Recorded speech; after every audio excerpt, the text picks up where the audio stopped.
ओम तत्सत। ओम श्री परमात्मने नमः। ओम श्री गुरुवे नमः। योग वशिष्ठ निर्वाण प्रकरण। सभासदों का कृतार्थता प्रकाशन तथा वशिष्ठ जी की आज्ञा से महाराज दशरथ का ब्राह्मणों को भोजन कराना और 7 दिनों तक दान मान से संपन्न उत्सव मनाना। श्री वाल्मीकि जी कहने लगे, भरद्वाज, महामुनि वशिष्ठ जी जब इतना कह चुके तब तत्काल ही आकाश से वर्षा करने के लिए जल से भरे हुए मेघ के समान गंभीर घोष के साथ देवताओं की दुंदुभियां बजने लगी। भूतल पर हिम की वर्षा के समान दिव्य पुष्पों की वृष्टि होने लगी, जिसने समस्त दिग्वधुओं के मुख उज्जवल कांति से सुशोभित कर दिए। उस सभा में यथास्थान नीचे बैठे हुए समस्त सभासदों ने वे दिव्य पुष्प लेकर वशिष्ठ जी के चरणों में पुष्पांजलि अर्पित की और सबने सब प्रकार से दुख शोक को त्याग दिया।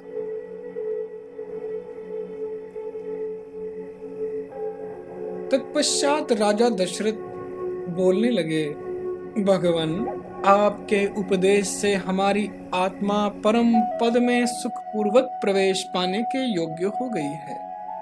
हम संसार रूपी अत्यंत विस्तृत एवं दुर्गम मार्ग पर चिरकाल से चलते रहने के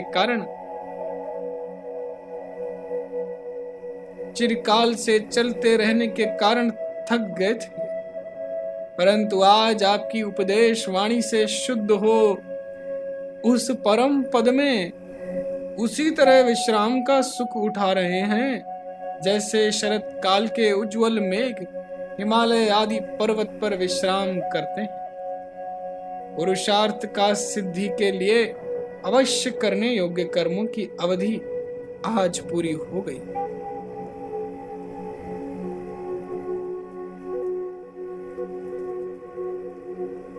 हम लोग कृत हो गए। हमने आपत्तियों की चरम सीमा देख ली। अब इनसे पिंड छूट गया, क्योंकि हमें ज्ञेय तत्व का संपूर्ण रूप से ज्ञान हो गया।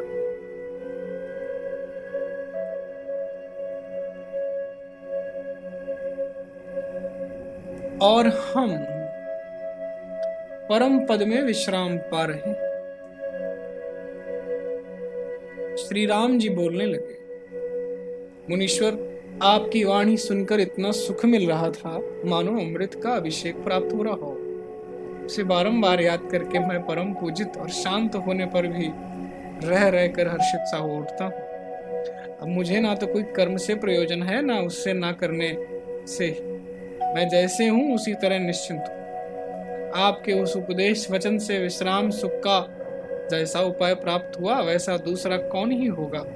दूसरी दृष्टि भी कैसी होगी। अहो, हमें विश्राम सुख की असीम विस्तार वाली भूमि प्राप्त हो गई है।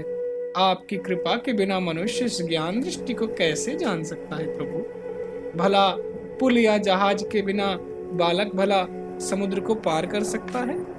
लक्ष्मण जी बोलने लगे, आज मुनिवर वशिष्ठ जी की वाणी से जो बोध प्राप्त हुआ वह अनंत जन्म जन्मांतरों से बढ़ी हुई दुर्वासनाओं के कारण उत्पन्न होने वाले संशयों का नाशक है तथा जन्म जन्मांतरों से संचित किए गए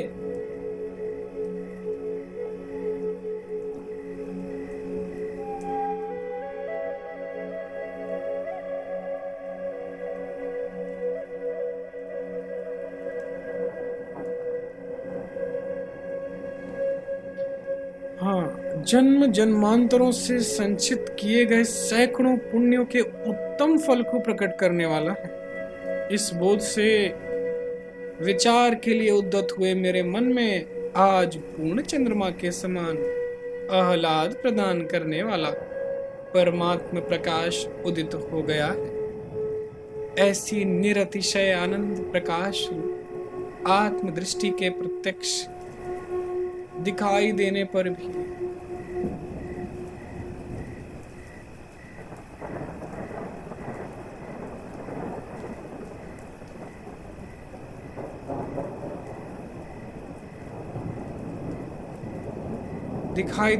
भी लोग अपने दुर्भाग्य के कारण सैकड़ों दोषपूर्ण दशाओं द्वारा दुख की आग से सूखे काठ की भांति जलाए जा रहे। यह महान आश्चर्य। श्री विश्वामित्र जी ने कहा, ओहो, हमारे लिए बड़े हर्ष की बात है कि वशिष्ठ मुनि के मुख से हमें यह परम पवित्र महान ज्ञान सुनने को मिला, जिससे हम लोग सहस्त्रों बार गंगा में स्नान किए हुए के समान अत्यंत पवित्र होकर बैठे। नारद जी ने कहा, मैंने ब्रह्मलोक में, स्वर्ग में और भूतल पर भी आज से पहले जिसे नहीं सुना था, उस परम तत्व ज्ञान को सुनकर मेरे दोनों कान पवित्र हो गए। शत्रुघ्न कहने लगे, भगवान, आपके उपदेश से मैं परमानंद में निमग्न हूँ, शांत हूँ, परम पद को प्राप्त हो गया हूँ, सदा के लिए परिपूर्ण हूँ, केवल सुख स्वरूप से स्थित हो गया हूँ। श्री राजा दशरथ कहने लगे, हमारे अनेक जन्मों के संचित पुण्य से ही इन धीर मुनीश्वर ने हमको उस परम उत्तम ज्ञान का उपदेश दिया, जिससे हम सभी परम पवित्र हो गए। श्री वाल्मीकि जी कहने लगे, भरद्वाज, जब राजा के साथ समस्त सभासद वहां इस तरह की बातें कह रहे थे, उस समय महर्षि वशिष्ठ ज्ञान से पवित्र हुई वाणी द्वारा यूं बोले, राजन, रघुकुल चंद्र, अब मैं जो कहता हूं उसे करो। इतिहास कथा सुनने के पश्चात ब्राह्मणों की पूजा करनी चाहिए, इसलिए आज इन ब्राह्मण समूहों को सब प्रकार की मनोवांछित वस्तुएं देकर इनकी अभिलाषा पूर्ण करो। इससे तुम्हें वेदार्थ तुल्य इस महारामायण के श्रवण का पूरा पूरा तथा अक्षय फल प्राप्त होगा।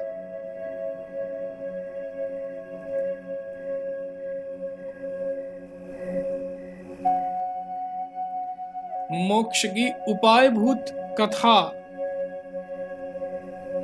मोक्ष की उपायभूत कथा वस्तु की समाप्ति होने पर एक तुच्छ एवं दरिद्र मनुष्य को भी अपनी शक्ति के अनुसार ब्राह्मण का पूजन करना चाहिए।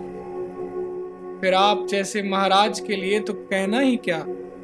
मुनि का यह वचन सुनकर राजा दशरथ ने सहस्त्रों वेदवादी ब्राह्मणों को दूत भेजकर बुलवाया।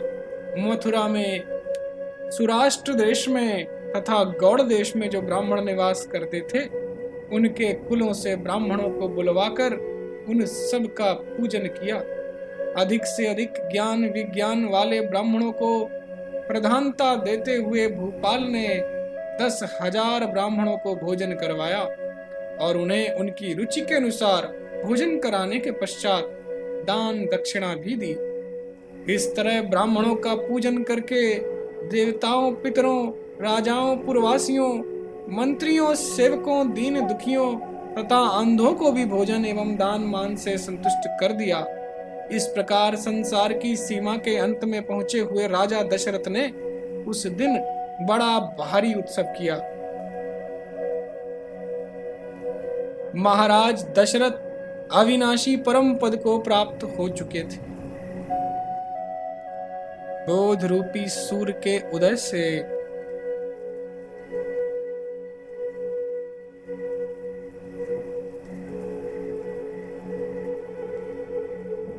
संसार रूपी रात्रि का अंत ही हो गया। इसलिए वे बड़े हर्ष से लगातार 7 दिनों तक महान उत्सव मनाते रहे, जिसमें दान, भोजन तथा धन वितरण का कार्यक्रम निरंतर चलता रहा। ओम तत्सत, ओम तत्सत, ओम तत्सत।